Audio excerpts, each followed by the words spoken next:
இந்த பூமியில எங்கே சென்றாலும் எந்த இடத்துக்கு திரும்பினாலும் ஆபத்து விபத்து என்றுதான் இருக்கிறது. ஆனால் ஒரு அற்புதமான ஒரு பாதுகாப்பான ஒரு காரியத்தை பக்தன் சொல்றான், கேட்போமா? சங்கீதம் 91:1. உன்னதமானவரின் மறைவில் இருக்கிறவன் சர்வ வல்லவருடைய நிழலில் தங்குவான்.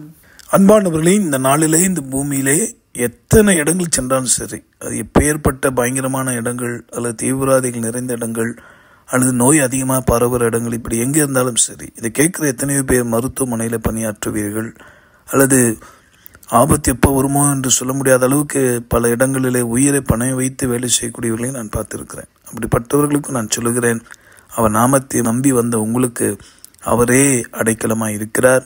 அவர் உன்னதமானவர். அவருடைய மறைவில் வந்து உங்களுக்கு அவரே உயர்ந்த அடைக்கலத்தில் வைப்பார். ஆக இந்த நம்பிக்கையோடு தொடர்ந்து பணியாற்றுவோம்.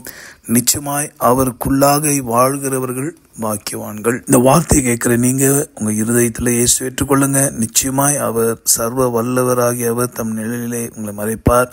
அந்த நிழலிலே ஆரோக்கியம் உண்டு, சுகம் உண்டு, பலன் உண்டு, நன்மை உண்டு. ஜெபிப்போம். அன்புள்ள ஆண்டவரே, உம்முடைய அன்பான நிழலிலே வந்து இளைப்பாற ஒவ்வொருக்கும் கிருபை தாரும் அப்பா. என்னோட ஜெபிக்கிற யாவருக்கும் வேண்டிய சுகம் பலன் ஆரோக்கியத்தை தாரும். ஆசீர்வதி மீட்பின் மூலமாக ஜெபிக்கிறோம் நல்ல பிதாவே, ஆமென். உங்களுக்காக திருப்பி ஜெபிக்கிற உங்கள் சகோதரன் மணி ஐயர். God bless you.